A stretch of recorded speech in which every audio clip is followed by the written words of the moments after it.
Ladies and gentlemen, good morning, good afternoon, and good evening, depending on where you are joining us from in the world.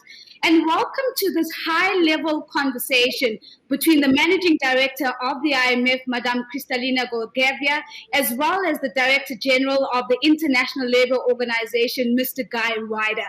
My name is Nozipho Tshabalala, and it is an absolute privilege to serve you as the moderator of this conversation today. Our two speakers are going to be leaning into the question of looking at the recent developments in the informal economy. Now, we're also using this moment and this high-level conversation to bring light to the recently launched IMF book, which is titled Global Informal Workforce, Priorities for Inclusive Growth. And so we really are going to be looking into some of the insights and recommendations coming from the book. And if you are looking for a copy of the book, please make sure just to visit our event webpage. You see the image of the book on your screen right now, and that is, of course, imf.org/informal economy, and you would be directed to a downloadable copy there. Now, I do want to extend a special welcome to all of you, our global audience, and I also want to say, if you want to help us to amplify this conversation onto social media, the hashtag that we are using is informal economy. Now, just before we get into the conversation, it is important for us to pause on the context of the conversation. As we are talking, 60% of the adult labor workforce is in the informal economy, and we're talking about close to 2 billion workers. If we bring in the lens of COVID-19, we also see a disproportionate negative impact on the informal economy, especially in the developing markets, where large segments of the population are not covered by any social protection schemes. And so today we're going to be really trying to get out of this conversation in line with what we see in the book, lifting some of the key challenges in the informal economy. We're going to try and surface some of the best practice models and policies that we could be replicating more broadly. We are going to look at some of those practical policy responses and recommendations. And of course, we are going to take advantage of the fact that we can have a conversation about how the ILO and the IMF can further complement their work of policy design and implementation together. And so let's get right into it. I'm going to start off with Madame Georgieva and bring this question to you. And I want to make sure, Madame, that we are all speaking from the same hymn sheet. And that is, what is the informal economy? More importantly, why does it matter now? Why is it so important to be having this conversation today? I am so thrilled to be with Guy Ryder and with you, Nozipho, today. It is a very important topic, and you pinned down why it affects 60% of people in employment. It matters to so many, so much. So let's start from what is the informal economy. This is the space of activities that have market value but are not registered, either because it is a street vendor that has never entered the formal economy, or because it is a firm in the formal economy but trying to save on taxes to hide some of its activities, some of its workers. So there is a big space where informality exists. Let me say three things that are important for the start of our conversation. One, we should not make the informal economy the boogeyman of the economy. We should not be negative about it, because it is a safety net for so many people. They're there in their vast majority, not by choice, but because they cannot enter the formal economy. Two, this being said, we do want to see move from informality to formality. Why? because being in the formal economy is better for workers. They get better pay, they get better social protection. And we know it is mostly vulnerable people that are in the informal economy.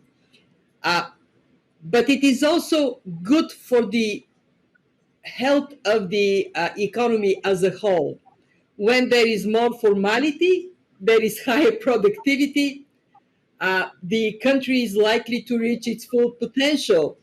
And when there is higher formality, there are more taxes flowing in the budget, so there can be more investments in education, in health, as we see now in this pandemic, in roads, in the infrastructure that makes life for everybody easier.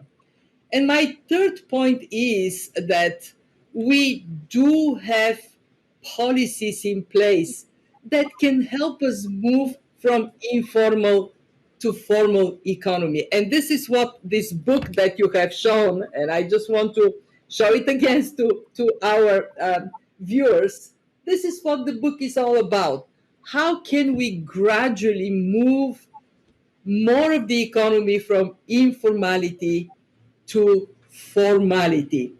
And I am sure Guy would have a lot to add to what the book is recommending as well.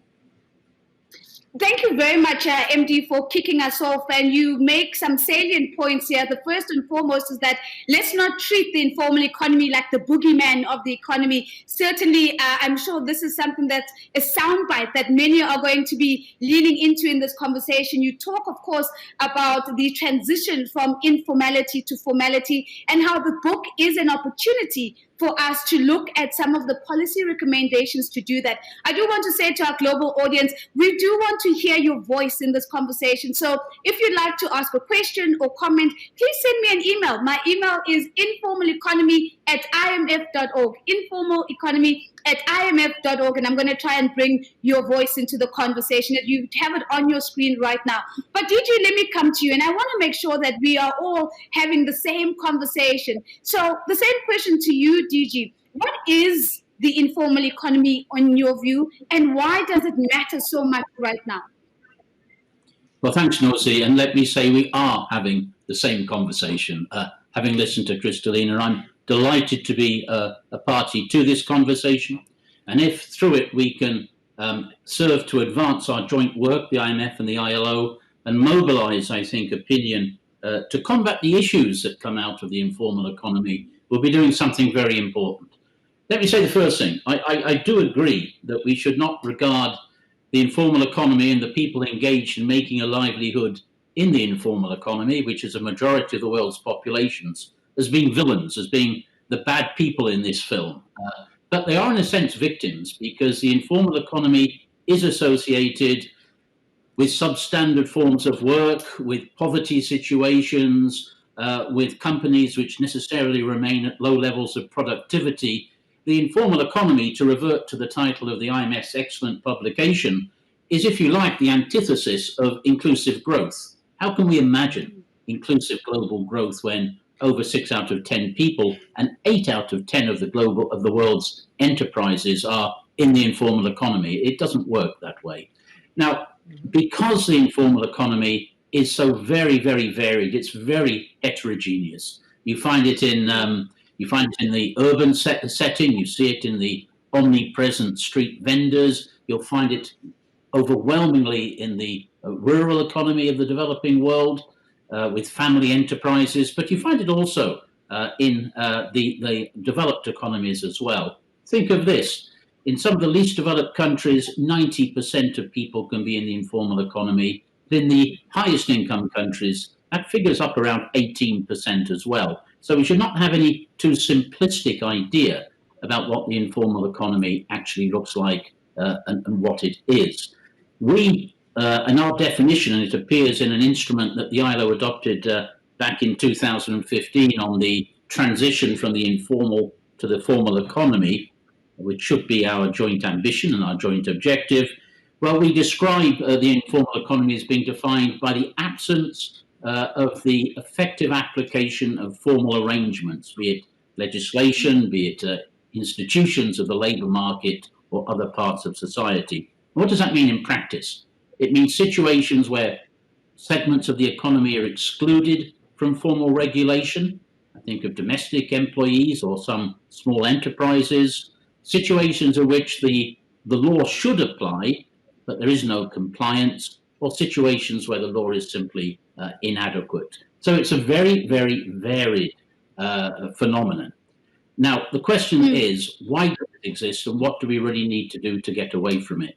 Well, I agree 100% with Kristalina. People, by and large, don't choose to be in the informal economy. There may be those seeking to evade their tax or social security responsibilities, but most people are stuck in the informal economy, not because they want to be there, but they can't find a way out.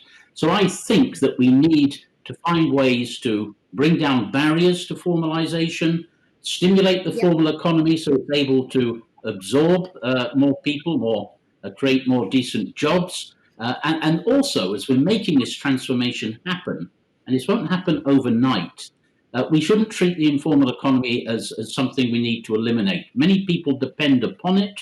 We need to be attentive to their well-being and to their livelihoods and move forward in an integrated way, in a way which takes account of the interests of people in all of these very varied situations. Didi, what you've done excellently is just to surface for us the complexity of the informal economy as you touch on the invitation for us to not reduce this conversation to a tax evasion conversation, to not reduce this conversation with the assumption that we're talking about a homogeneous economy, but also that even as we transition, it is done within context and gradually. So maybe, Madame Georgieva, let me come back to you. I want to bring COVID-19 and the global pandemic into the conversations. What steps have governments taken to support informal workers during the pandemic that we should be looking to?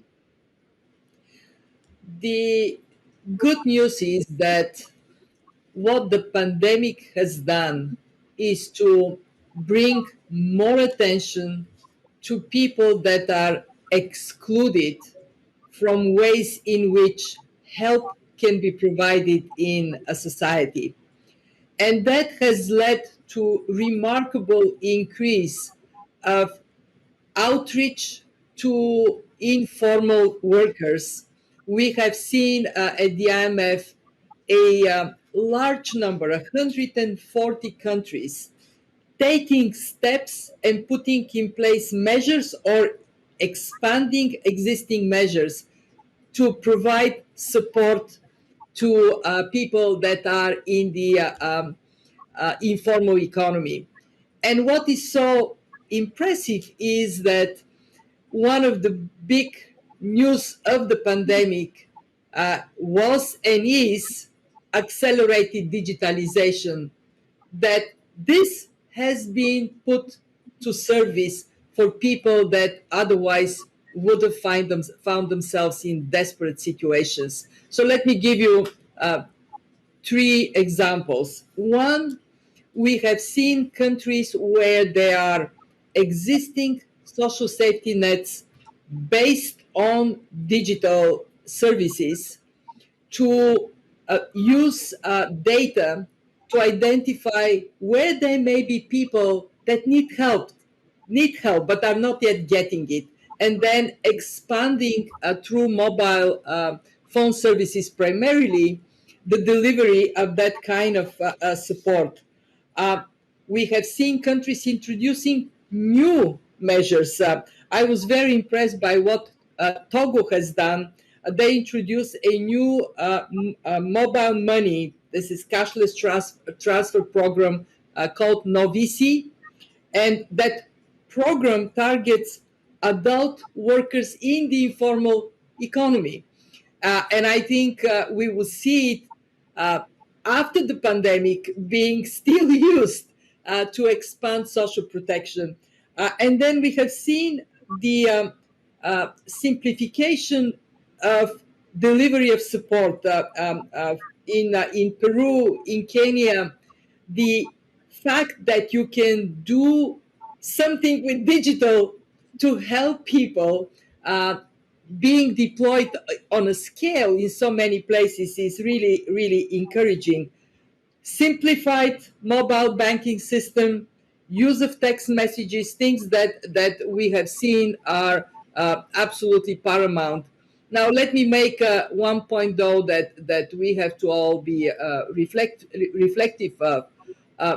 It doesn't mean that we don't have people who have remained excluded from this support. And this is why I want to land on the main message of our book. And it is sustainable and inclusive development requires gradual move towards the formal economy for people that are now outside of it. So I don't want to leave it with the impression that, oh, well, we found ways to help people in the informal economy. Therefore, let's not worry about informality. We should worry about informality. It makes societies less productive. It leaves people with worse conditions of work and lower wages. That has to go. And in our analysis, we have identified 4 very important avenues to address that. And I hope you would give me 1 minute to just list them, and I'm interested in Guy's reaction to what we say. The first, Go ahead, the first is actually education and skills. Prepare boys and girls to be able to enter the formal economy, either as entrepreneurs, start their own businesses, or as workers in formal production units. And I cannot stress enough how important skills are today and for the future. Second, streamline all the tax systems and business running systems, because very often small firms stay out because it's so complicated to register, to pay your taxes. Taxes are too high. So create the incentives by simply focusing on good business environment for entering the formal economy. 3, financial inclusion. The more we can do to create opportunities for everybody to be included, the more likely it is we would have a better a chance for formal economy. And last but not least, there are a number of very important structural policies like labor market reforms, eliminating administrative barriers, fighting corruption. When there is high level of corruption, many citizens and firms say, I don't want to pay taxes. My taxes are just going to go into a big black hole. So the story is complicated. It is not one thing. There is no silver bullet. But if we act on all these 4 parts, we will accelerate the move to the formal economy, and we make society fairer, more inclusive, and more productive. MD, well, you put the baton to DG Ryder by saying, we'd love to get his reaction. And in that response, you've already touched on some of the IMF's main policy recommendations for that gradual transition and looking for the opportunity, of course, to accelerate it. So, DG Ryder, I'm going to come to you. The invitation is your reaction to the 4 proposals: education and skills, streamlining our tax systems and making it simpler for smaller businesses to engage in the tax system, financial inclusion, but also looking at structural policies that really make it even easier to accelerate away from informality to formality. Your reaction to that, DG, and then if there's anything that you'd like to add in terms of the ILO's policy recommendations for this transition. Yeah, let me get to Kristalina's four proposals. They resonate very strongly with everything that the ILO has been saying for a number of years, and which figure in this recommendation we adopted in 2015 on the transition from informality to formality. But can I just start where Kristalina started, saying what is wrong, what is bad about the informal economy? Well, when we adopted our recommendation in 2015, we developed a very interesting consensus across our three parties, governments, workers, and employers. They all agreed, and this wasn't always the case, by the way, that formalizing the informal economy is the right thing to do. Why? For governments, because the informal economy escapes their coverage. It reduces their tax take. It reduces their capacity to govern the economy as they would wish. For workers, well, the informal economy, regrettably, is associated almost universally with substandard employment quality. I'll just give you a couple of figures. For every dollar earned by a wage earner in the formal economy, a wage earner in the informal economy doing a similar job would get 66 cents. A woman would get less than that, 43 cents. And if you go to the self-employed, which make up just a little bit less than half of the informal economy, that gap is greater. For own account workers, greater still. And for enterprises, well, a formal enterprise quite rightly sees an informal competitor as unfair competition. And for the informal enterprises themselves, the problem is lack of access to finance, to all of the facilities that the state can offer to promote their activities. So I'll turn to Kristalina's four proposals. Yes, education and skills is fundamentally important.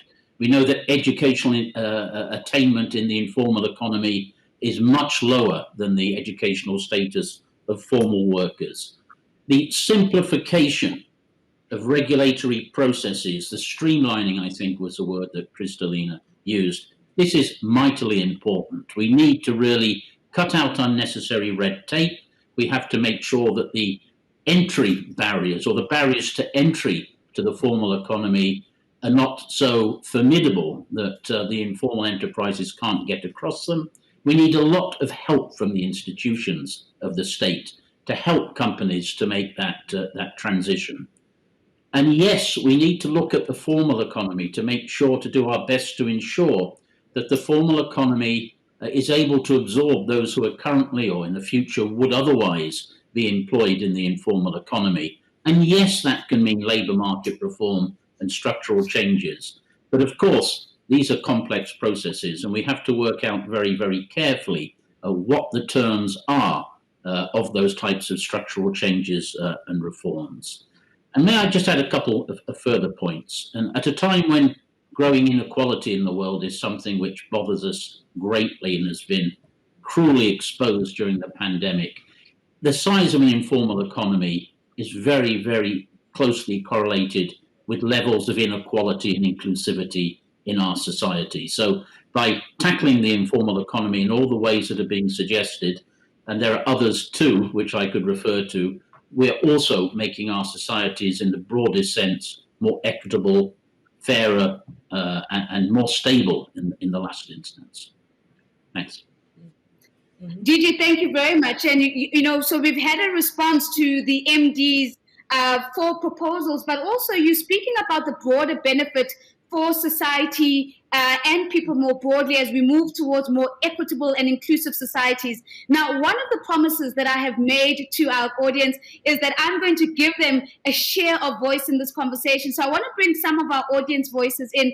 MD Georgieva, I'm going to come to you with this question from Anais Vrimbanovsky from Brazil. And Anais is saying, are there any innovative financing measures for social protection that we could consider for the informal sector, especially given the fiscal pressures that are experienced by developing countries? So, are there innovative ways of financing social protection for the informal economy, given the fiscal pressures that already are there in developing markets? Your thoughts, please, MD. The evidence is clear that in quite a number of countries, the fact that governments asked people to stop producing and stop consuming, whether they are in the formal or the informal economy, meant an obligation for governments to offer a helping hand to everybody, to businesses and to households. And at the IMF, from the very beginning of this crisis, we have encouraged governments to please use the capacity you have to the fullest to help your people, to help your economy. And that has been done, as I mentioned in my previous response, including for the informal sector. We have seen across the board, especially in the parts of the world with very high informality. And by the way, if you look at the distribution of informality, Latin America is high, so is sub-Saharan Africa, much more so than Europe or Asia. And in these places, governments, for fairness to them, they have gone out of their way, especially using digital technology, encouraging people to step forward. And that, I hope, would mean post-pandemic better social protection, because people that were not registered in any systems are now registered.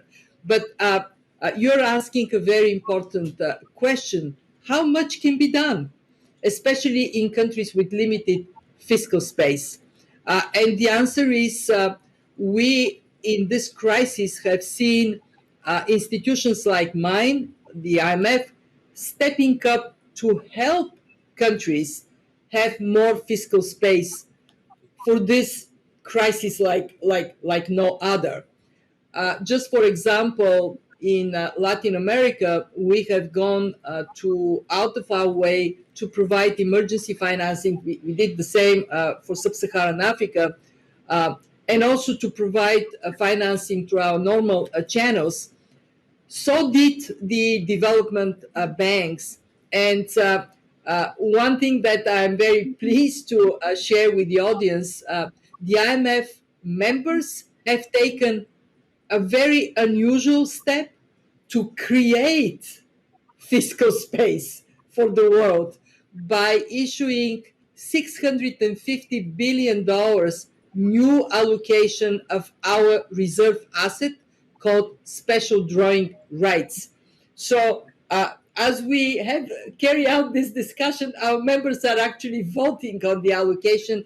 I hope it would be in place by the end of August. A way in which we contribute to boosting reserves and creating more space for the priority actions, among them helping the part of the economy that in Latin America is quite significant, that is informal and therefore at risk not to be helped. And let me just add one more point. I don't want to pretend that everywhere everything was done perfectly. We are providing just-in-time advice to our members to compare notes with others. What are the measures that have been taken, especially using digital technologies, to reach out to informal workers, to make sure that where this is not yet being done on the required scale, they can be learning from experience of others. And we are also pressing for more progressivity in taxation.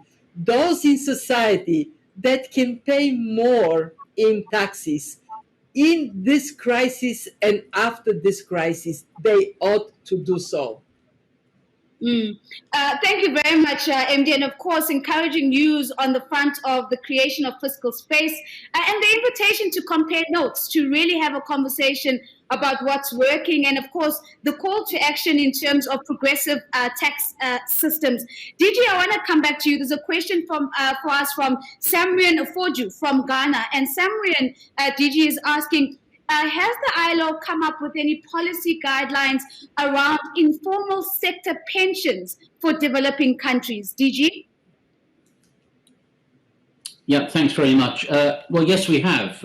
We've just had a major discussion on social protection in a more general way at our conference, and we have issued guidance on the extension of social protection to the informal economy, and that does include the issue of pensions. it's not a new issue. Of course, it has come very much to the surface, hasn't it, during the COVID-19 pandemic? But we have been working, including with the IMF, I want to say, on putting in place social protection floors around the world, particularly in developing countries, in a way which can indeed improve the security of people working in the informal economy. And I've had experience of some very positive examples of this. Mozambique was one great example going back a few years, where the IMF worked hard on identifying available fiscal space, and the ILO was able to come with some of the techniques of social protection which could be applied in those circumstances. So the answer to the precise question from Ghana is we're absolutely working in these areas, and we can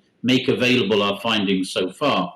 But if I could benefit from the opportunity also to respond to what the Managing Director has said, and things we're already doing together. I mean, the ILO and the IMF are very much in dialogue on many things, and that includes the informal economy. We're working in the IMF working group on the informal economy. The IMF is also helping us. We're trying to work on the conceptual statistics. It's difficult to measure the informal economy, and I think having clarity of concept and measurement is a great start when you're trying to build the right types of policies to address the informal economy. I hope as well that from these beginnings we can work our way down to where it really matters, which is at the national level.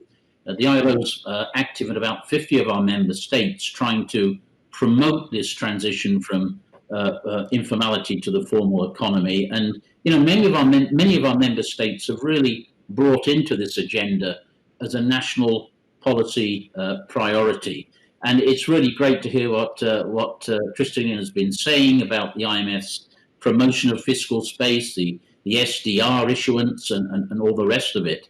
I think we really do have to combine our efforts and our complementarities, they're natural complementarities, to try to move this agenda forward. It applies in respect of social protection. It applies also in many other aspects of the way that we have to promote this transition process.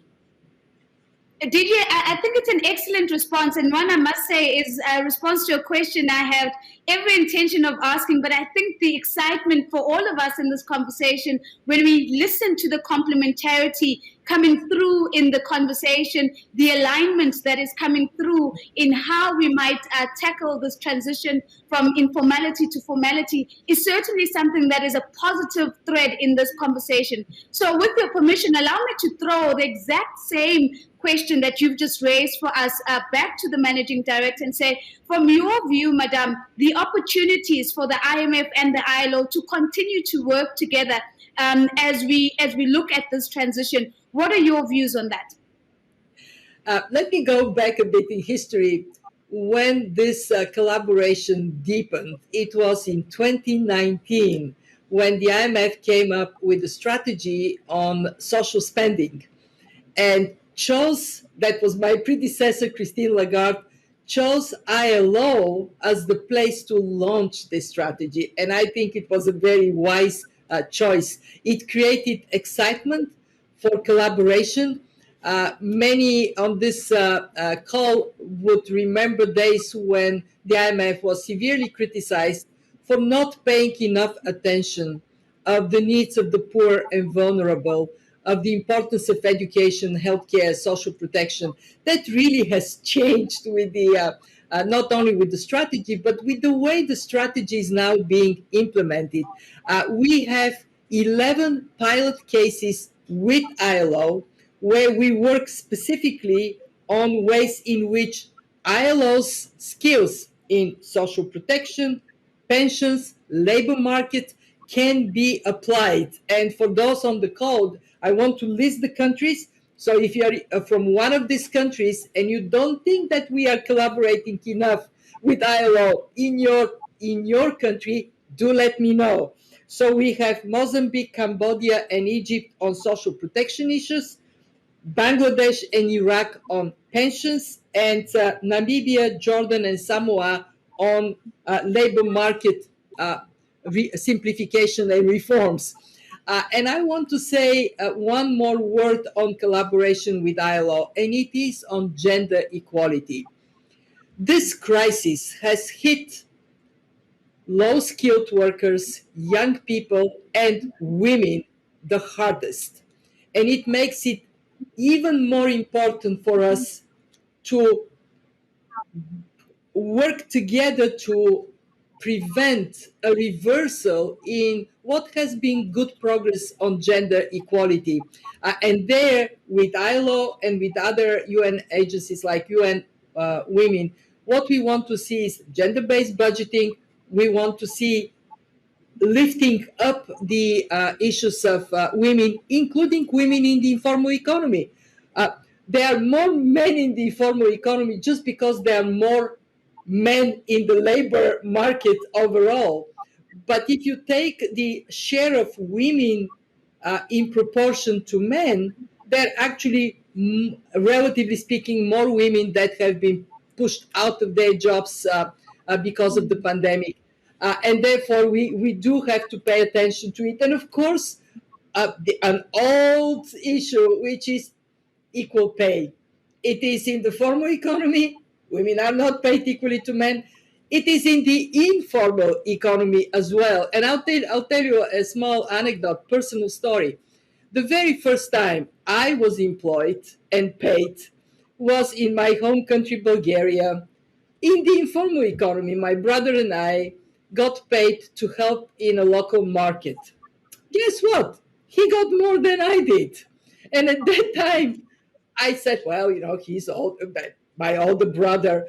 But with time, I learned he was paid more because he was the boy and I was the girl. So I cannot emphasize enough how important it is that we don't lose sight of that issue of gender equality. MD, it's such an excellent story and an anecdote as you bring the gendered effect of the pandemic into the conversation. DG, I'm sure you have a story of your own or a response to what the MD has shared. I'd love to hear from you, but also if you can take on this question on productivity. It's a question that comes from Amadou Supu. And Amadou is actually part of the ILO's employers constituency in Geneva. And Amadou is asking, how can productivity help us address informality? How can productivity help us address informality, DG? Thanks, Nozi. I'll get to productivity. I haven't got as good a story as Kristalina to tell about the informal sector, but she does make a couple of points I just need to make a very quick comment about. Firstly, that coming together with the IMF in 2019 was really important. When Kristalina's predecessor came to our conference, it was our centenary conference. We were thinking about the future of work at that time, and this whole new IMF direction on social spending led to the opening of avenues of cooperation, which are really, really important to us. And I think, well, COVID got a bit in the way of all of this, but in the light of the recovery process that we're now trying to get moving, I think it's really time to come back and to consolidate and build upon those great beginnings. We're very enthusiastic about that. Gender is massively important in this story. Yes, women are overrepresented in the informal economy. Yes, women have been more than proportionately hit, damaged by this COVID-19 pandemic. The IMF has a very honourable record. It elects women to leadership positions better than the ILO does, as you can see. And these are things that we have to move forward upon. Productivity, very important. I see productivity and low productivity as being both a cause of informality and a consequence of informality. We know that the levels of productivity in the informal economy are extremely low when compared to enterprises which are comparable in the informal economy. And at the same time, low productivity economies tend to generate more informality because the entry costs to the formal economy are simply too high for companies to meet. So we have an agenda at the ILO of helping to promote higher productivity, to promote successful, sustainable enterprises. And this is one more essential strand of the overall process of transition to the formal economy. So I absolutely get the point on productivity, and we need to factor that into all of our efforts. Thank you for bringing in that response, DG, because as you were saying, it is a complex situation. So we have to look at it from multiple lenses, and the lens of productivity is certainly a very interesting one. I want us to go to Zimbabwe now with you, MD. We have a question from Kudakwashe Migo, and Kudakwashe is really going back to the point you made earlier around, the dual existence of informality and formality, and that we need to in context, ensure that we are gradually transitioning towards formality. And Kudakwasha is asking, whilst we're doing that, in what ways can we ensure that there is a coexistence, if necessary, between the informal economy and the formal economy? And Kudakwasha goes back to the point you made to say the informal economy is not the boogeyman, and talks about how through VAT, as an example, does contribute to the national tax pocket. Your thoughts on that comment, MD? Is there an opportunity for us to look at coexistence whilst we are transitioning? We ought to look at coexistence because there is simply no way to transit from informality to formality in one big leap. It will take time.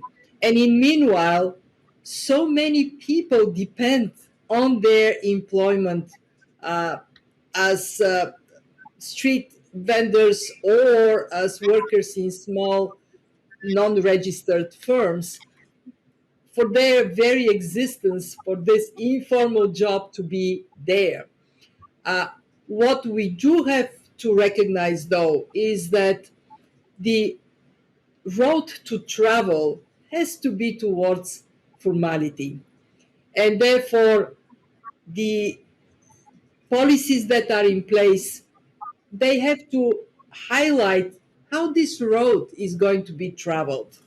And then in the process, and that is probably the most important contribution I can make in answering this question, is to seek ways in which informal workers and firms can gradually become more integrated. And the message that we have conveyed during this crisis of providing social assistance, cash transfers to everybody in need, those that are in the formal and those that are in the informal economy, and using this process to register people and firms, so to take that gradual road towards formalization. That, to my mind, is the best that we can do. And as we move forward, always look for examples that can excite you to do more in that direction from other countries. We know that Latin America has reduced informality quite significantly. From the data, it looks like over the last 20 years, it has gone down quite a lot. How did they do it? What is the benefit?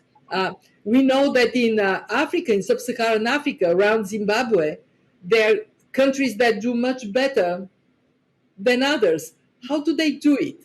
How can we get more benefits for society by learning from each other and doing this learning as fast as we can? MD, thank you very much. How do we learn from each other and share that learning and learn as fast as we can? We have so many questions and so little time. I'm going to try my best to squeeze in one question to the DG and the MD, just to bring in these really interesting angles, and then we'll begin to wrap up. DG, there's a question that's come in, and it says, considering the nature or the changing nature of work, where we're seeing the idea of regular wages decreasing, the idea of traditional employment becoming obsolete, and more workers are becoming service providers, is this a risk that could increase informality? Your thoughts, please, DG. The answer is yes, there is a risk there. We are seeing in what we might call the modern economy a diversification, some call them non-standard employment forms, facilitated by digitalization in many cases. And, events are running ahead of our capacity to react to these new forms of work. So there is, I think, a genuine danger, and it's not just a danger because it's happening in some instances, that this quick evolution under the push, if you like, of digital technologies can create regulatory vacuums. And what happens when you get a vacuum? When informality rushes in and fills up that space. And I would say something similar to the very important points that Kristalina has made in respect of this cohabitation of formal and informal, and I agree very much with that. But we have to make sure that this interaction of formal and informal enterprises is such that we respect what Kristalina called the direction of travel towards formalization. Because there's a danger, of course, that informality becomes established in informal enterprises and formal sectors of the economy and moves us in the opposite direction. And with all of this, I just want to make one point, if you'll allow it, Nosy, and I know time is short now. We haven't mentioned it, and we really have to mention it. You know, the informal economy is not an anonymous mass. There are people there, and they have represented. Have to find ways of listening to the people, be they employers, be they workers in the informal economy, listen carefully, learn from their experience, and take into account what they have to tell us about their circumstances and where they want to go in the future. Absolutely, DG. And again, bringing in the importance of social dialogue. There, MD, I'm squeezing this in, although I'm getting instructions to wrap up. There is a PhD student from the University of Montreal, a PhD in economics, Idosu Adon. And Idosu is saying, MD, is there a correlation between poor accesses to finance and informality? And if there is, what could we do to increase access to finance, especially for small and medium-sized enterprises, so that we might begin to reduce informality? A quick thought on that, MD. Great we have PhD students on the call. You're going to give the answers to all the questions that are being asked in your work. And the answer to your question, yes, there is correlation. And this is why one of the 4 areas of action we recommend in our report is advancing financial inclusion. We know that the world has made progress on financial inclusion, but not at all enough to bring people into the economy in an effective way so they can contribute to society. Very often we talk about inclusion as if this is charity. Oh, we're doing it for you. No, we're doing it for us. Because when we increase financial inclusion, that means more people would have access to finance to become entrepreneurs, to build their businesses. You're right to ask, are SMEs getting the short end of the stick? Yes, they are. In this crisis, a lot has been done, specifically targeting small and medium-sized enterprises in terms of access to finance. But still, if you look at the numbers, it is the larger companies that have benefited more from the generous support from governments. How can we move on that? Obviously, by using the power of digitalization. And that takes me to a point I want to land on, which is we are going to not resolve any of the problems we are discussing today unless there is equal access to the internet, equal access to digital services for everyone, everywhere. The same way financial inclusion is leaving sub-Saharan Africa, parts of Latin America, parts of Southeast Asia out. We see digitalization and access to the internet leaving parts of the very same places out. So these are problems that can be only addressed together. The IMF has been doing a lot on financial inclusion. We have the so-called Bali agenda together with the World Bank. It is all about massively increasing access to financial services for everyone, everywhere, especially for women. And we will continue to press on that front as well as on access to the internet. As long as in sub-Saharan Africa, 50% of people, businesses, and government services are not connected to the internet, we are not going to make enough progress. We are actually going to do the opposite, further deepen the divergence in our world between the haves and the have-nots. Yeah. With the same token, Nozi, if we unlock that access, we can see leapfrogging of our generation and a much, much more inclusive and fair world. So I'm in a lot of trouble now because I know that my time is up and I've probably gone over by a minute. But I am going to ask for a final word, and I'm going to ask for a soundbite. And I'd love for just one line, both from you, MD, and you, DG, that could be a soundbite that we take away with us. And I'm going to give you a little bit of help. I'm going to start the sentence with you, and I'm going to ask you to complete the sentence. And the sentence is like this. When we transition from informality, when we transition from informality, and you get to complete the soundbite, it cannot be too long because we got to keep it in a tweet and make sure that it is tweetable. So DG, you're an old hand at this now. I'm going to go to you first, DG. When we transition from informality, please complete the sentence. We will have a better, more inclusive world of work. When we transition from informality, we'll have a better, more inclusive world of work. I'll have to test it with our social media team, but I certainly think it sounds like a winner. MD, I'm going to close it off with you. When we transition from informality, will be on the basis of our will to do so. It is possible. We have to muster the will to do it everywhere.